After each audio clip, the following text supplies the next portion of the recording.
दोस्तों, मौसम सुहाना है, लेकिन लोगों की तकलीफ़ आज तक जो समस्याएं हैं उसका समाधान नहीं हुआ है। प्रशासन कहेगी कि बारिश का दिन में काम नहीं हो सकता, लिहाजा इस जैसे क्षेत्रों को बर्बाद होने के लिए, तबाह होने के लिए छोड़ दिया जाता है। लेकिन ये बात भी सच है कि करोड़ों का डेवलपमेंट के नाम पे तमाम जयगांव शहर में तमाम कार्य चल रहा है। दोस्तों, इस समय मैं मौजूद हूँ जयगांव 1 नंबर ग्राम पंचायत क्षेत्र के छोटा मेचा बस्ती पार्ट नंबर 11/46 में। और आप देख सकते हैं यहाँ पे ग्रामीण लोग यहाँ पे इकट्ठा हुए हैं और उनका यही कहना है दोस्तों कि सरकार उनके साथ, प्रशासन उनके साथ अनदेखी कर रही है। और यहाँ पे आपको दिखा दूँ दोस्तों, अगर दृश्य आपको दिखाऊंगा तो आप समझ सकते हैं कि किस तरह का यहाँ पे तबाही हो रहा है। कहते हैं कि भगवान के बाद दूसरा दर्जा अगर किसी को मिलता है तो डॉक्टर को मिलता है, और जो खेती करते हैं, किसान होते हैं, उनको दर्जा दिया जाता है। लेकिन किसान का खेती का फसल का आप अगर दृश्य देखेंगे तो आप खुद समझ जाएंगे कि कितना इनको समस्याएं हो रही हैं। और ये तो केवल एक झलक है जो तबाही का यहाँ पर मंजर जो आपको देखने को मिल रहा है।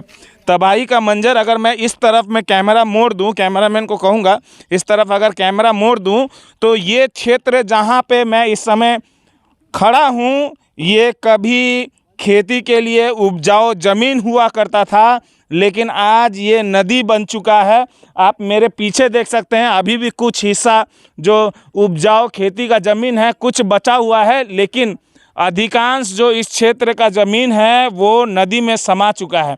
इसे हासीमारा झोरा कहते हैं। कहने के लिए ये केवल एक बरसाती नदी है। झोरा मतलब झरना होता है जो पहाड़ों से पानी बह के जो आता है। लेकिन दोस्तों, समस्याएं केवल इतनी नहीं है। ये जो हासीमारा झोरा है कई सालों से इसी तरह से तबाही मचाता आया है, और लोगों का यही कहना है कि यहाँ पे एक बांध होना चाहिए था।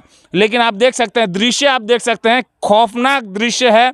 काफ़ी बार हम लोगों ने इस क्षेत्र का जायज़ा किया, इस क्षेत्र का दृश्य दिखाया किस तरह से तबाही हो रहा था। लेकिन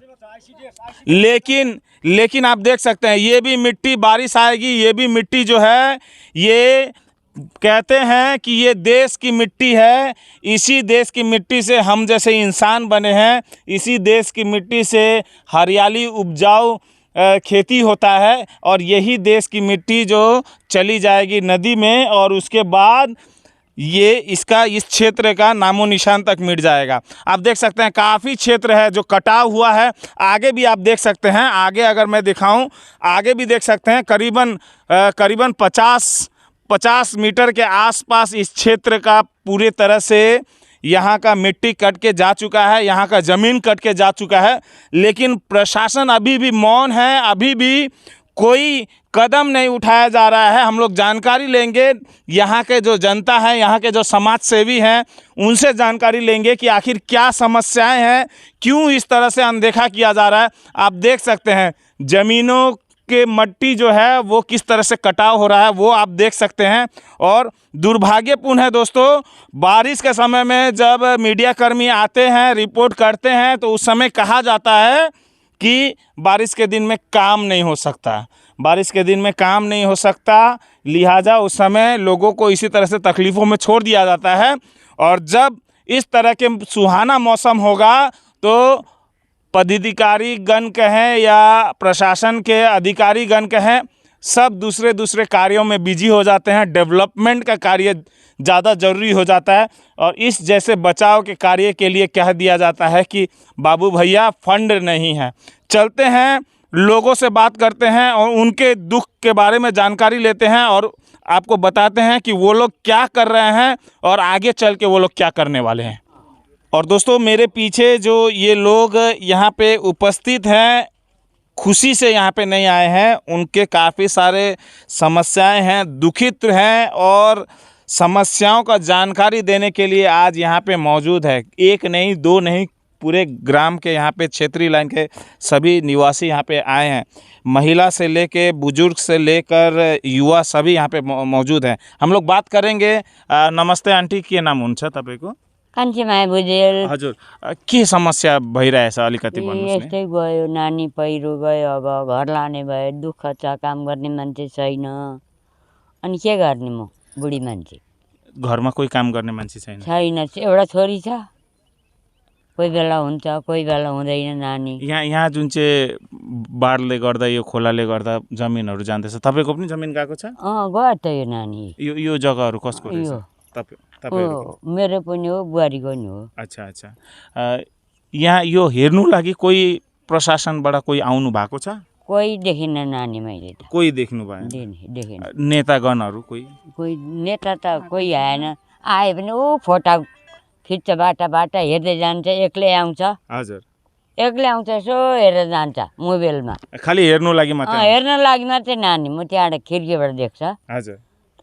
अनि हेर्न मात्रै आउँछ एक्लै, न कसैलाई बोलाउँछ। नेताहरू त्यस्तो छ, अधिकारीहरू कोही आउँदैन। दोस्तों आप सुन सकते हैं, और ये बुजुर्ग हैं, आप इतना उनके बातों को सुन के समझ सकते हैं। नेपाली में कह रही है कि देखने के लिए आते हैं, फ़ोटो खींचने के लिए आते हैं, लोगों से बात भी नहीं करते, कब आते हैं कब चले जाते हैं ये भी पता नहीं चलता बाकी लोगों को।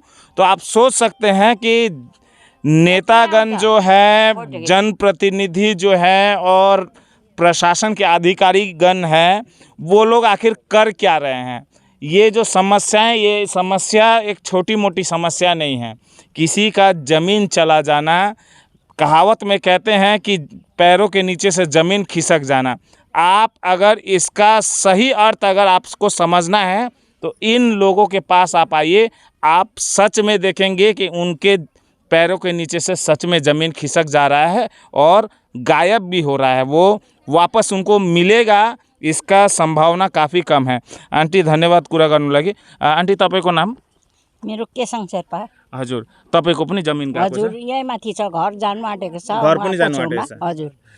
यहाँ कोही आउँदै छैन हेर्नुलाई? कोही यहाँ त कोही देख्दैन, हामी आएको देख्दैन, गएको देख्दैन, हामीले केही त थाहा पाउँदैन। ठुलो मान्छे त हामीले देख्दैन। हाम्रो जमिन, यो जमिन गएपछि त हाम्रो घर भेट्छ, बल्ल बल्ल कमाएर बनाएको घर हो। छैन, हाम्रो त घरमा कमाउने मान्छे छैन। अहिले तपाईँहरू यहाँ चाहिँ किन भेला भएको छ? अब हामीलाई यो यहाँनिर बाँध लगाइदियोस् सरकारले, होइन, बनाइदियोस् राम्रोसितले सुरक्षाको लागि। अहिले त पानी पनि परेको छैन, पानीको टाइममा त भन्छ पानी पर्दैछ, हुँदैन। अहिले त गर्नु सक्छ चाहे पनि? हजुर चाहे पनि त सक्छ नि, खोइ हाम्रो लागि त केही त सुरक्षा छैन यहाँ।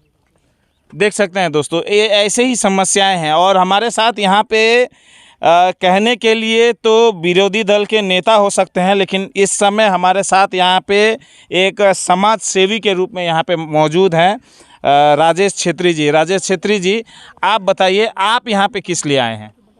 यहाँ पर विशेष करके कुछ दिन पहले मुझे यहाँ से कंप्लेन आया था कि मतलब मेरा यहाँ से सारा ज़मीन बह के ले जा रहा है।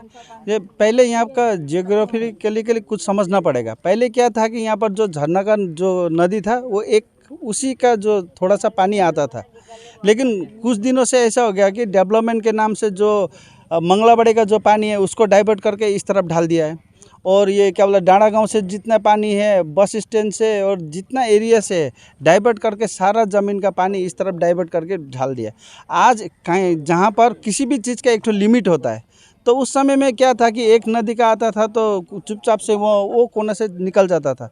अभी 4-5 जगह से जो पानी पूरा बारिश का पूरा शहर से आ रहा है, मतलब 2 शहर से, मंगलिया GP1 और GP2 सब यहाँ से आने का वजह से यहाँ पर जो ज़मीन है वो लोग का जो खेती का जो ज़मीन है, विशेष कर खेती का ज़मीन वहाँ का देख लीजिए पूरा उड़ा के ले जा चुका है पानी से। तो वो लोग का एक ही कहना था कि भाई आज मेरा ज़मीन तो गया, कल का दिन में घर भी जा सकता है, तो कुछ आके कीजिए। तो इसी विषय में मैंने उन लोगों से बोला कि भैया आप एक तो कंप्लेन लेटर लिख के दीजिए, मैं आप लोग के साथ में हूँ और मैं आप लोग के साथ में जहाँ जाना पड़ेगा, जो करना पड़ेगा, मैं आप लोग के साथ में हूँ। तो इसी विषय को लेके आज हम लोगों ने DM ऑफिस में जाके एक तो दरखास्त, यहाँ देखिए दरखास्त हम लोगों ने सबमिट किया है। DM ऑफिस में गए थे, इरिगेशन डिपार्टमेंट में गए थे, MLA साहब को भी एक तो चिट्ठी दिया, साथ ही साथ में हम लोगों ने JDA का AU को भी चिट्ठी दिया। और अगर पूछा जाए, ये समस्या तो कहेंगे कि प्राकृतिक आपदा है, कुछ नहीं कर सकते, काफ़ी बार हम लोगों ने भी सवाल उठाया है और ये भी कहा जाता है कि बारिश के दिन में काम नहीं हो सकता। अब तो बारिश अभी तो नहीं हो रहा है, फिर अभी ऐसा कोई कार्य नहीं हो रहा है, क्या वजह हो सकता है? सरकार सोई हुई है भैया, ये आप समझ के रखिए, सरकार सोई हुई है। सरकार को काम करने का कोई कारण ही नहीं, ये लोगों को कोई मतलब ही नहीं। एक्चुअली देखिए, ये हम लोग का रूरल एरिया में आता है, हम लोग का यहाँ पर 2 ठो जीपी है, दोनों जीपी से रोड का नाला का काम तो हो रहा है। तो जेडीए में जो करोड़ों का बजट आता है, तो वो उसको भी रोड और नाला ही बनाने का क्या दरकार है? वो अगर उसका मंशा होता है, अगर उनको काम करने का सही से लगन होता है कि अगर मुझे जनता के लिए काम करना है, जनता के हित के लिए काम कर रहा है, ये आज में एक दिन में बहा के, एक साल में बहा के तो ये इतना दूर नहीं गया है।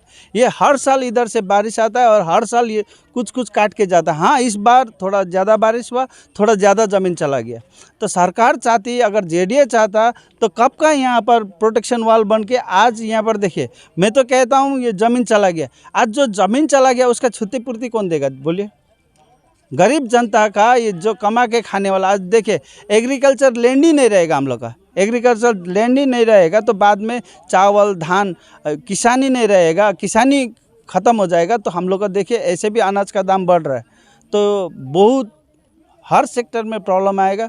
मैं चाहता हूँ सरकार जल्द से जल्द कार्रवाई करे, सरकार जल्द से जल्द यहाँ पर वेरिफिकेशन में आए और ये जो ज़मीन है यहाँ पर प्रोटेक्शन वाल का काम करे। और साथ ही साथ ग्रामीण, जो गरीब ग्रामीण जनता है, उनको उनके ज़मीन के बदले कुछ क्षतिपूर्ति, जैसे नो मैंस लैंड होता है ना, नो मैंस लैंड में जैसे किसी का ज़मीन चला गया या कोई सरकारी काम का वजह से वो ऑक्यूपाई कर दिया, उसका वजह से एक तो सर्टिफिकेट इश्यू होता है या तो फिर पैसा देता है। जैसे अभी हम लोगों ने हाईवे में देखा कि हाईवे में जो ज़मीन चला गया हाईवे का वजह से लोगों का, तो वहाँ पर कुछ क्षतिपूर्ति दिया गया है। तो मैं सरकार से ये मांग भी करता हूँ कि यहाँ पर जितने रहने वाले हैं उनके लिए कुछ ना कुछ व्यवस्था हो और कुछ मतलब क्षतिपूर्ति भी दे। और साथ ही में जल्द से जल्द यहाँ से, आज इतना ये सामने में सिर्फ नहीं, यहाँ से देखिए अराउंड 1 किलोमीटर टोटली लेन जो है पूरी नदी के वजह से, पानी के वजह से पूरा डिस्ट्रॉय हो चुका है। आज ऊपर से बहते आ रहा है।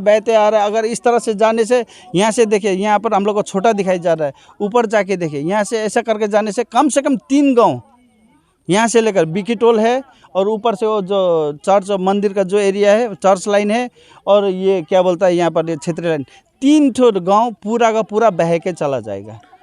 और राजेश जी, ये बताइए, आप लोगों ने मतलब गांव वाले सब मिल के आप उसमें लीड कर रहे हैं एक समाज सेवी के रूप में, कहाँ कहाँ ये मास पिटिशन आप लोग ने जमा किया? ये पहले तो जाके हम लोगों ने एमएलए साहब को एक चिट्ठी सबमिट किया, तो एमएलए साहब से भी हम लोग ने दरख्वास्त किया कि भाई यहाँ पर ऐसा हो रहा है, आप तो खुद भ्रमण करके भी यहाँ से जा चुके हैं, तो कम से कम यहाँ का गांववासी के लिए देखिए। और डीएम में, एसडीओ के पास में हम लोग आ रहा है, तो कम से कम आप फ़ोन करके बोल दीजिए। तो उन्होंने भी फ़ोन करके बता दिया था कि गाँव से, हमारा एरिया से, जयगाँव से आ रहा है बोल के। तो हम लोगों ने उसके बाद हम लोग डीएम ऑफिस में गए डुअर्स कन्या में जाने के बाद पता चला कि डीएम साहब कुछ कारणवश काम से बाहर में है। तो हम लोगों ने जनरल सेक्शन में जाके उनका रिसीव करके और उनके जो रिप्रेजेंटेटिव वहाँ पर थे उनसे दरख्वास्त किए कि ये कॉपी सर जैसे भी करके, और साथ में हम लोगों ने यहाँ का एक तो फ़ोटो भी जो है खिंचवा के ले जाके दिखाया कि मतलब जल्द से जल्द इस विषय में काम होना चाहिए। तो उन्होंने बोला है कि ठीक ही है, आने दीजिए डीएम साहब को, हम दिखाते। तो आप लोग इसका मतलब मास पिटिशन जो है, आप लोग क्या ये जो विभाग होता है जो इस तरह का, इरिगेशन डिपार्टमेंट जिसे कहते हैं, जी, उसे भी आप लोगों ने दिया है? हाँ जी, हाँ, हम लोगों ने इरिगेशन डिपार्टमेंट को भी दिया है। इरिगेशन डिपार्टमेंट में भी गए थे, तो हम लोग चाहते थे कि एग्जीक्यूटिव इंजीनियर से मिलके उनको सही तरह से समझाए, किंतु वो भी कुछ कारणवश नहीं थे ऑफिस में। तो हम लोगों ने उनके जो असिस्टेंट इंजीनियर थे उनके साथ में बैठ के उनके साथ में हम लोगों ने कम से कम आधा घंटा जैसा बात किया, और बात करके हम लोगों ने उनको समझाया कि ये थोड़ा नेसेसरी है और इसके वजह से हम लोग का जो खेती वाला ज़मीन है वो पूरा बह के जा रहा है, और ये थोड़ा मतलब कुछ 1-2 घर का समस्या नहीं है, पूरा गांव बह के जा रहा है, तो जल्द से जल्द आप इसके लिए कार्रवाई कीजिए। तो उन्होंने आश्वासन दिया है कि एक ठो टीम जो इरिगेशन से यहाँ पर आके विजिट करके, और उसके बाद में उस समय बोला गया है कि गांव वाला आप लोग भी तैयार रहिए, हम लोग जिस समय आएंगे आप लोग को, हम लोगों ने कॉन्टैक्ट नंबर वहाँ पर दे के रखे हैं, वो लोग आएगा तो हम लोग को कॉन्टैक्ट करेंगे, तो हम लोग भी साथ में यहाँ पर आके वो करेंगे। चलिए राजेश छेत्री जी, बढ़िया काम कर रहे हैं, आप युवा भी हैं, विरोधी दल के नेता भी हैं, लेकिन मैं साथ में ये भी कहना चाहूँगा कि प्रशासन और अधिकारीगण इस विषय को लेकर, और ख़ासकर नेतागण इस विषय को लेकर राजनीति ना करें। ये इंसान, ये चेहरा भले ही विरोधी दल का नेता हो सकता है, लेकिन एक समाज सेवी के रूप में अपना अहम भूमिका निभा रहा है। और इसी तरह से जयगांव वासी, जितने जयगांव वासी हैं, अगर अपने अपने भूमिका निभाएंगे तो इस तरह के परेशानियों का जो सॉल्यूशन है शायद हो जाए। अगर इन जैसे लोगों का जो आवाज़ है, जो इन लोगों का समस्याएं हैं, प्रशासन, सरकारी अधिकारीगण और तमाम लोगों के पास अगर पहुँचे तो निश्चित रूप से होगा। दोस्तों, आप देख सकते हैं किस तरह से ये महिलाएं जो हैं, ये महिलाओं का कोई शौक़ नहीं है कि इस समय आके यहाँ पे बैठे या खड़ा हो। वो लोग अपना दुख दशा दिखाने के लिए आज यहाँ पे आए हैं, और साथ साथ में जयगांव मिरर्स टीम भी आज यहाँ पे आई है। और हमेशा इसी तरह से ये जो जनता है, जो इस समय दुखित है, आक्रोशित भी मैं कहूँगा, और ये लोग काफ़ी खफा है कि इन लोगों का जो ज़मीन कट के चली जा रही है, उनके जो खेती करने वाला उपजाऊ ज़मीन चला जा रहा है, घर बार जाने के नौबत आ रहा है। तो लिहाजा मैं इस तरह का जो समस्या है, इसका समाधान के लिए मैं प्रशासन से अपील करना चाहूँगा। और अगर प्रशासन फिर भी इसी तरह का रवैया रखती है तो आगे भी चल के इसी तरह से हम लोग आके सच्चाई का आईना दिखाते रहेंगे। ये जो जनता है, इनके साथ जयगांव मिरर्स टीम हमेशा साथ में खड़ी है, इनके सुख दुख में हमेशा उनके साथ है। और जब तक इसका समस्या का समाधान नहीं हो जाता, जब तक यहाँ का बांध नहीं बन जाता, तब तक जयगांव मिरर्स और विजय कुमार गुप्ता यहाँ पे आती रहेगी और आप सभी को तब तक बताती रहेगी जब तक आपका आँखों का जो पर्दा है या आप जो काला चश्मा लगा के रखे हैं जिसके वजह से नहीं दिख रहा है, जब तक आपको सच्चाई नहीं दिखेगा तब तक हम लोग इसी तरह से आके दिखाते रहेंगे। आप देख सकते हैं यहाँ पे तमाम लोग जो हैं इसी तरह से दुखित हैं दोस्तों, इसी तरह से दुखित हैं। मैं एक बार फिर से जाते जाते मैं अपील करूँगा प्रशासन से, नेतागण से, अधिकारीगण से कि जल्द से जल्द इस क्षेत्र में बांध बनाया जाए। डेवलपमेंट का कार्य इंतज़ार कर सकता है, लेकिन ये जो क्षति हो रहा है, ये जो ज़मीनें चली जा रही हैं, ये एक बार जाने के बाद वापस नहीं आने वाली। लिहाजा प्रशासन, नेता और अधिकारीगण इस विषय पे ध्यान दें और जल्द से जल्द इस जगह पे बांध निर्माण का कार्य शुरू करें। मैं विजय कुमार गुप्ता इस समय कैमरामैन विकास लखोटिया के साथ जयगांव मिरर्स के लिए छोटा मेचिया बस्ती जयगांव से। इसी तरह से हमारे चैनल के साथ जुड़ते रहिएगा। जय हिंद।